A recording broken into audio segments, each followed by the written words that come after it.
Salam sejahtera dalam kasih Tuhan kita Yesus Kristus. Kembali lagi kita dalam program inspirasi dan motivasi dari Infinity Ministry. Tema kita bulan ini adalah berbuah. Puji Tuhan. Ternyata menghasilkan buah atau berbuah itu ada hubungan loh dengan menikmati kerajaan sorga. Kita tahu bahwa banyak hal yang dirintis oleh Tuhan selama dia jadi manusia. Menebus dosa, menyelamatkan, dan kita tahu juga menghadirkan sistem kerajaan sorga di muka bumi ini. Jadi orang yang percaya kepada Yesus itu harusnya menikmati fasilitas kerajaan sorga. Itulah sebabnya kita dikatakan anak-anak kerajaan sorga. Sudahkah kita menikmati fasilitas kerajaan sorga selama kita ada di bumi, berada dalam dunia?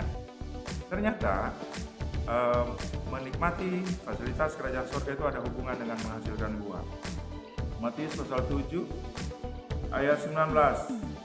Dan setiap pohon yang tidak menghasilkan buah yang baik pasti ditebang dan dibuang ke dalam api. Jadi dari buahnya lah kamu akan mengenal mereka. Bukan setiap orang, ayat 23 ya, 21. Bukan setiap orang yang berseru kepada Tuhan, Tuhan akan masuk ke dalam kerajaan sorga, melainkan dia yang melakukan kehendak Bapakku yang di sorga. Menghasilkan buah yang baik itu sama dengan melakukan kehendak Bapa di sorga. Itulah sebabnya firman Tuhan berkata dalam Matius pasal 7 ayat 21, bukan setiap orang yang berseru Tuhan, Tuhan masuk dalam kerajaan Bapa. Hanya mereka yang melakukan kehendak Bapa akan masuk ke dalam kerajaan Bapa. Nah, konteks di atas adalah menghasilkan buah. Dari buahnya lah kamu akan mengenal mereka.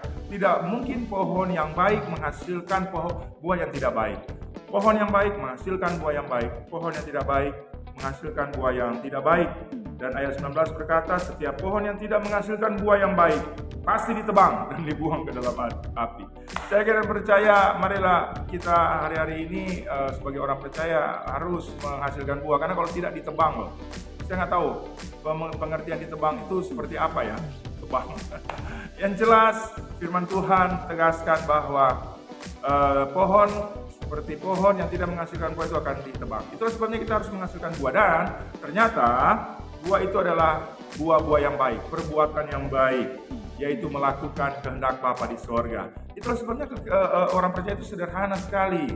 Kalau kita tahu bahwa kita harus melakukan perbuatan baik, melakukan kehendak Bapa di sorga, buah kita dikecap baik, dikecap manis dari orang-orang di sekitar kita. Karena firman Tuhan berkata, dari buahnya lah kamu akan mengenal mereka.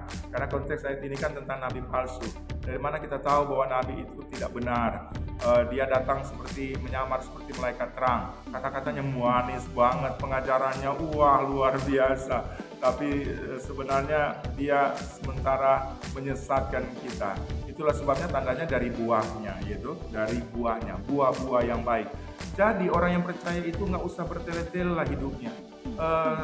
Lihat aja hasil dari action hidupmu setiap hari. Apakah itu menghasilkan berkat bagi orang lain? Apakah ada perbuatan-perbuatan baik yang kita lakukan? Apakah orang-orang melihat kita itu melihat Yesus? Apakah orang-orang melihat kita itu melihat seperti actionnya Tuhan? Ada seperti misalnya Yesus ada dalam kasih, kita juga hidup dalam kasih, dan orang menikmati kasih Tuhan dalam hidup kita.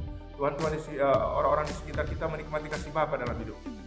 Jadi orang-orang seperti inilah yang bisa menikmati kerajaan Bapa.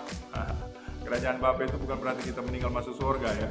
Di dalam dunia ini sudah ada sistem kerajaan Allah dan kita ada di dalamnya. Nikmatilah fasilitas kerajaan Allah. Sungguh luar biasa berjalan bersama Tuhan. Kita makin berkemenangan dalam dunia. Tapi syaratnya sederhana.